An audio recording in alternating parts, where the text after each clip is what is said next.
5 patients were brought in yesterday evening after being involved in a gold mine accident. 4 men and one female patient. Luoro kwako gwenge maramos atok bugo mar kunyo mula sienyore kendo iko ji.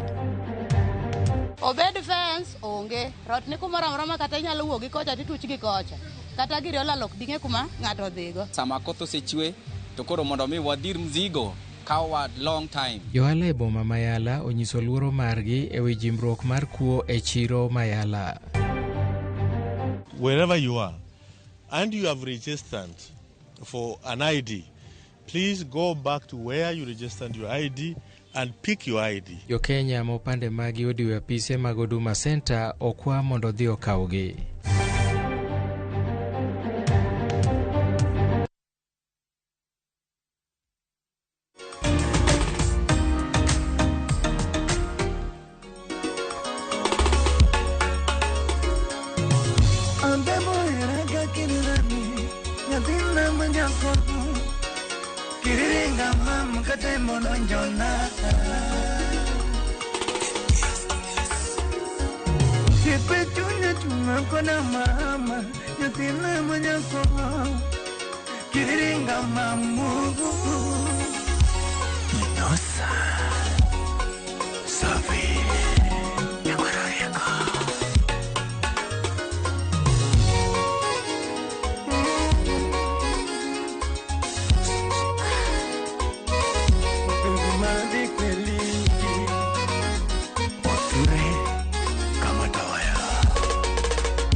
Oya ino samusero. Vumilia mama. Watema nyamara. Toku yudo pesa. Gikuero gimutimoga ino koso en mana ni koro un kiyo cha jamii.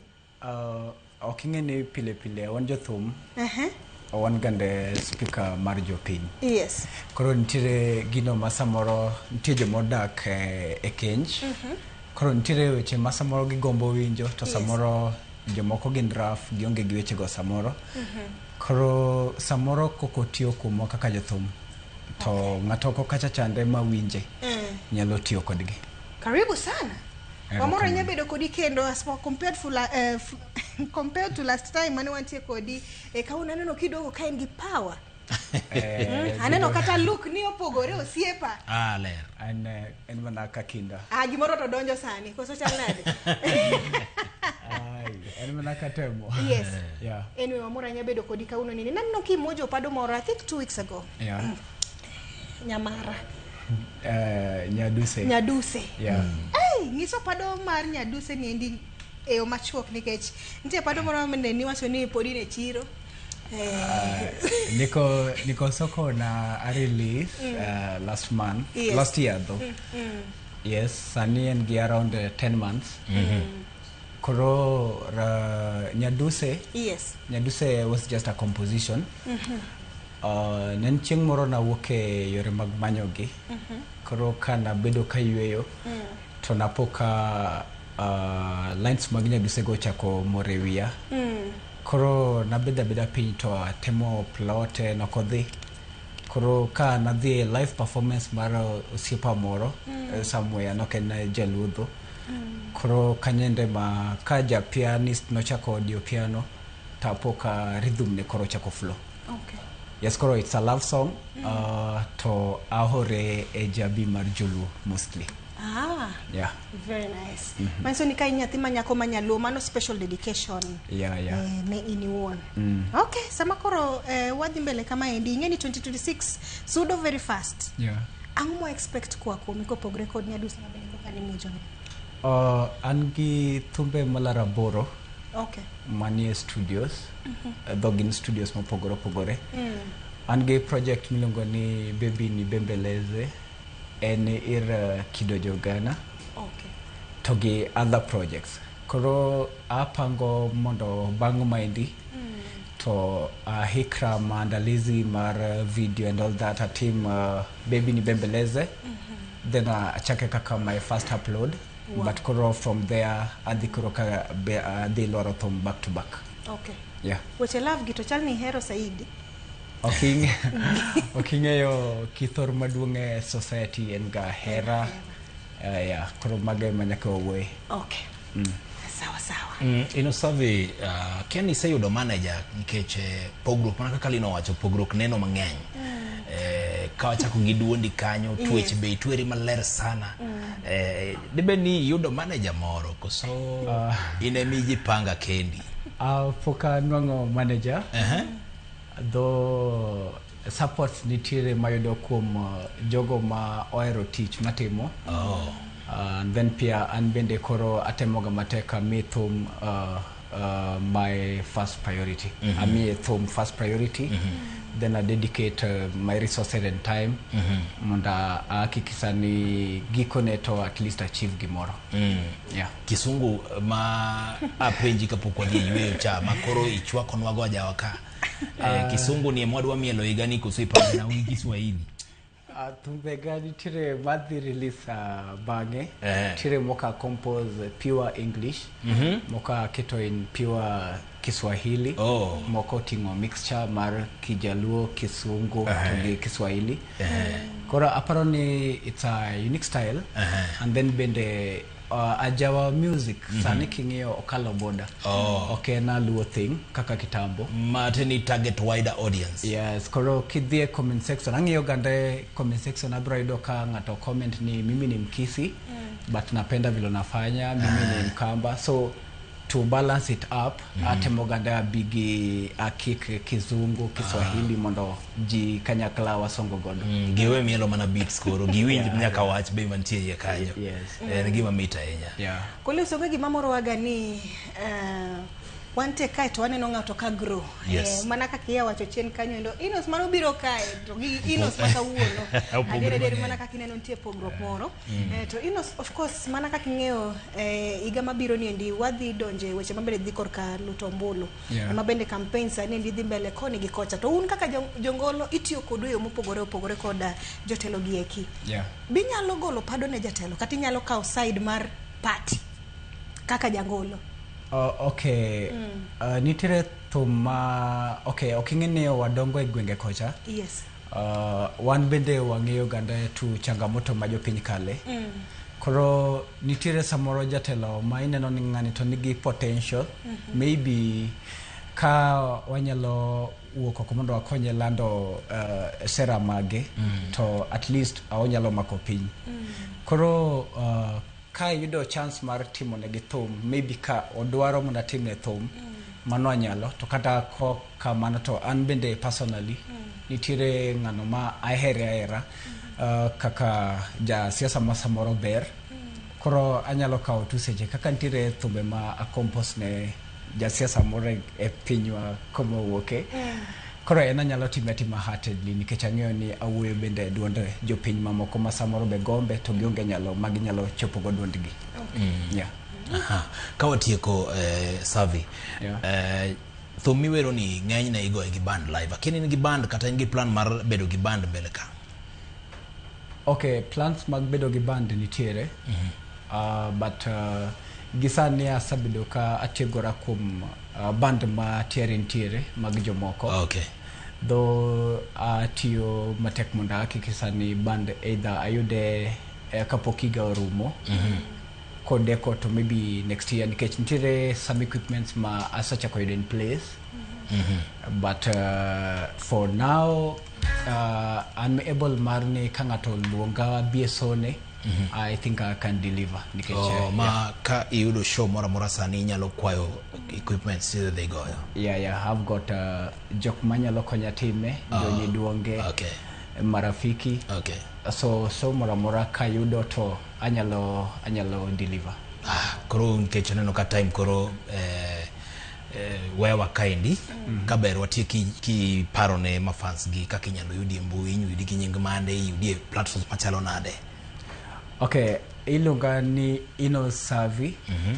To Inosavi no atiyo godo across digital platforms. Kibire YouTube and Inosavi, kibire TikTok Inosavi, kibire Facebook, kachiel koda Instagram gite atiyo gi nying achiel mar Inosavi. Okay. Hero kamano Inosavi kuom limowa wamor bedo kod yudi chingwa kauno nindi. Thum mikelo gi gin thumbe mamit. Ngeni kata ma fans be opuoyo sana ka ng'iyo ote ka indi ote donjo giwacho ni ler maratari. To wan gi wakwayo ni hayo maber ni mbele ka indi gimoro mora migombo ni yud. Nyasaye mondo konyi chopo kare. Nyakoro mgejua ngin be waduko ni roma kamano maduong kabisa kuom bedo kod wachakre saboro nyaka sani ma koro waduogo ke studio kama indi. Wamor gi jogo koma omiyo chenro chopo kare. Wantie gi studio kandi koda jopicha mago cameraman wagwa. Wantie koda Alex Ben koda mamoro mabe nyinge. Unaitwa nani bro? Victor. Iluonge ni Victor. Magi welo mabe olimowa gikonyo wa studio kandi. Sound coach wantie koda iluonge ni Washira Kosonga yawa. Ansel. Okay.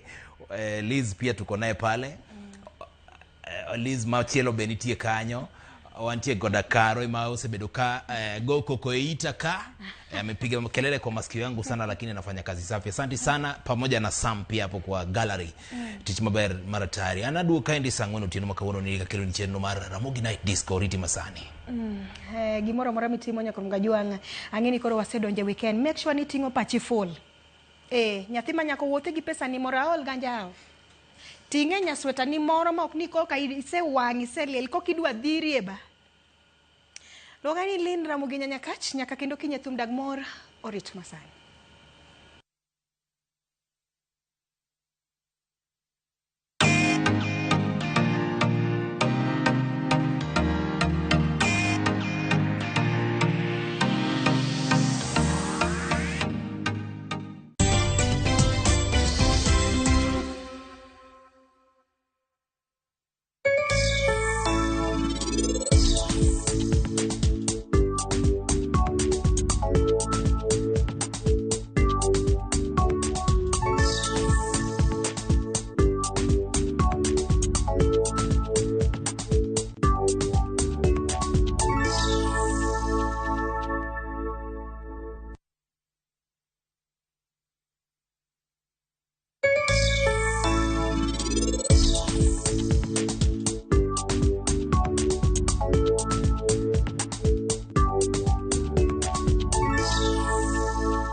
Minawino, onego ter nyathi e pala. Okwadhi watere pala miwacho no sani. In gi options ariyo. Ang'eyo gik mitimina. Gini ng'ani makinyni e kathro wala. Ubondo timango ka. Mano ne na idea mar Mirab. Anna tamura. Mirab matindo ting'o ni wi. Oya orevuru. Ya kanisa. Ne wan gi kesha. Kanisa mokendi.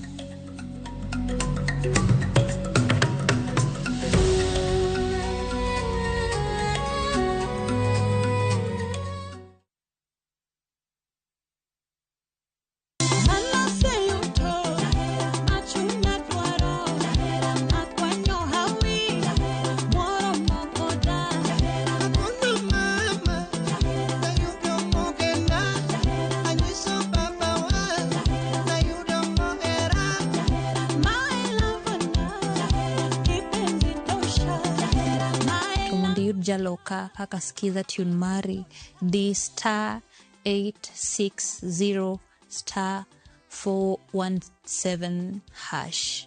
Ramogi TV eod jothumbe duto.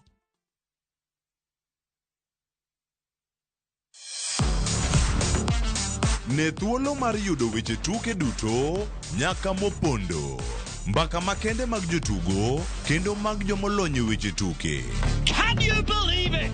Magite yudore chenro mar pautuke. The 4.84 km. Nonro matut kod gigo matimre manyien mag tuke duto mawuok e piny mangima. Tudri kodwa ngeso ka ngeso Ramogi TV. Kochakore saa 8 odiechieng' ka wami gik motimore pautuke.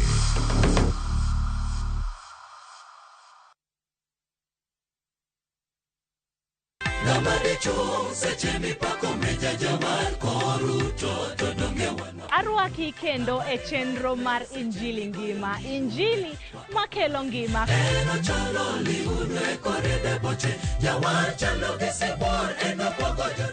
Wan be wabiro yie mana kaka Samuel kendo wabiro tero wach maber mosepuonjwa gi jogo ma Nyasaye okele dierwa. Biuru machiegni mondo wawinjane wach Nyasaye. Kichunge Nyasaye, Nyasaye biro chung kodi. Ang'o ma dipogi gi hera mar Jehova?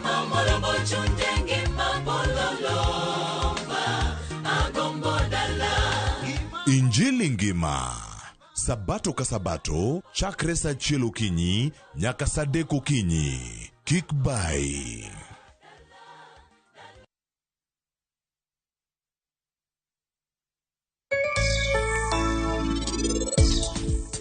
In gurinda, takitemo ng'icho machal nade, odiochieng' ma kawuono, onge telo moro amora ma wuodi dhi yudo. To niti mara, emidhi kaw kaka jaloch ka.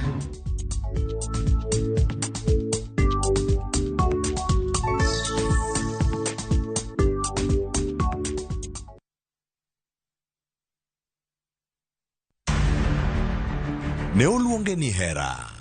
Ne omiye gik moko duto mane odwaro. An piny ni ok adwa ng'e kaka tek, an adwa ni keta kaka iseketa ga to ok adwa ni mul gigega. Ketho moro amora mane gitimo ne ok kwan kaka richo, kendo ne ikawo siem moro amora kaka tim marach. Kido mineno ibedo godo ni biro miyi shida mbele kaindi. Isiema. Nyako matin makinde moro ne orito, sani ene kama litne maduong'ie moloyo. Nyathino tamo wang'a.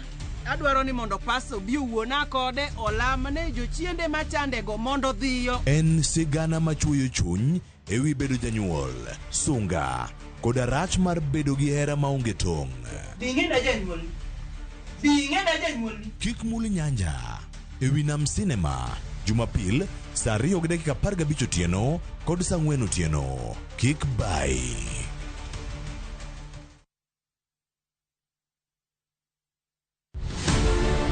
Nyakwa Ramogi gin ji mane ugen kod ogandawa. Negitiyo ne oganda e kidenje mopogore opogore. Moko ne jo od bura, moko ne gin jobetre, moko ne gin tiere kaka chife man gi mbi mokalo. Nitiere kuonde manotimo maber, nitiere kuonde manotimo marach. Mano en kawaida gi tich mar ruoth. E chenro mar gin kanye nyaka wafuargi. To higa 2021 koro ndika tich mar puonj. Seche duto ka nitie gimoro mane timore e gweng' nodonje. Nanona kuonga igu kuogo kong'o. igoro manyaka jokuoyo ketna wanted gibiro nega sejinadi to nano ankan kod polisi machiegni sana. To moko magoro selalgo. Development ma po East Africa negitime kanyakla gi Dalit Jaramogi. To bende yango sigandgi. Chieng' tich abich ka tich abich saa 3 otieno. Tudri gi jata chenro ni Walter Nyambaga. Mana e chenro mar Gin Kanye. Kik bai.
Five patients were brought in yesterday evening after being involved in a gold mine accident.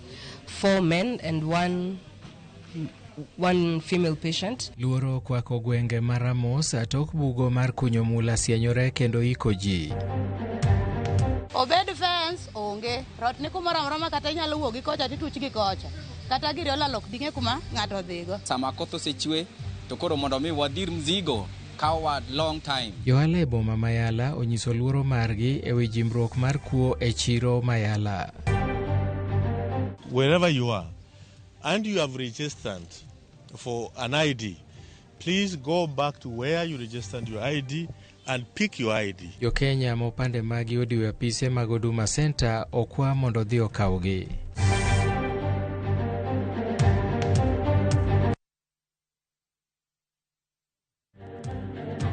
Kini machiegni weche manyien makagi kacha nyinga Milton Ochieng. Ruoro kwako aluora maramos e kachung'od bura ma Kacheliba e kaunti ma West Pokot tok ji mahewa 15 iki tok sienyruok mar bugo mar kunyo mula. Riwruok mar Kenya Red Cross Society komakore kod serikal kaachiel gi jogweng' dhi nyime gi chenro mar reso ji e kinde makwan makare ma jogo mantiere bugono pod ok oyangore. James Opondo nigi ler mathoth. Negi wok pacho mar dhi manyo e kar kunyo mula mantiere e gwenge maramos e kar chung'od bura ma Kacheliba, kata kamano thothgi ne ok oduogo dala. Jogo mane yudo hinyruok ne oring godo kuonde thieth ka anyuola mopogore opogore rito lipot e wi jogo ma owito ngimagi. Had severe crash injuries and had to have emergency surgeries including amputations and toileting of the wounds, and one of them had a suspected head injury and also is due to be taken to theater for repair of the lacerations. Nilisikia tu mawe tu sahili anaanguka tu. Hata mawe kaanguka tupata tu kwa hapo kwa chutiti kwa hapo tu. Sasa ukapata si hapo. Wengine hata kenye alikuwa hapo kanyorosha hapo yote. Wengine wachache ndio wameponako. Wengine walibaki hapo ndani. Wachore ni jip ma oheo prochiko ne nitiere e bugo mar kar kunyo mulano e kinde mane masira no timore midhiambo mar tich ang'wen. Sirkal kokalo kuom apisas mag obila kaachiel gi migepe ma omakore gi weche mag reso oganda oseloro chenro duto mag kunyo kuom kinde ka chenro mar reso jogo ma omok e buolo osechakore. Ma bende en okang' ma oketi mar geng'o masira moro machielo ma nyalo timore gi e kinde ni. Watu yuko wengi, watu karibu 60. Lakini yenye umeona umepata ni mgonjwa ni karibu 20. Ile umebaki huko karibu 10. Ile umebariki huko tu. For the government not to be for individuals. Yeah, like the government should own those things there, because even if these local people go there, they get a lot of problems there. Jodak mar Ramos koro kwayo sirikal mondo oket arita makare kuonde kunyo mula duto mondo ogeng' masira machal kod mae manyalo timore kinde mabiro. Jatend piny William Ruto chaka yanga limbe mare kaunti ma Laikipia kamo chaka yanga gedo mar Huduma Center e gwenge ma Doldol. Agero Huduma Center e alworano biro konyo jodakgo yudo chenro mar sirikal e yo mayot. E kindeno ero jatend piny osingo machako gedo mar apaya mar kilomita 60 kowuok Nanyuki nyaka gwenge ma Doldol jumbe 2 mabiro komedo ni kaunti ma Laikipia biro yudo gedo mag apeyni maromo kilomita 217. Bende nowuok tung' mosuo gi kweth maketo sirikal tesre mowacho ni onge ajenda manyalo konyo jo Kenya.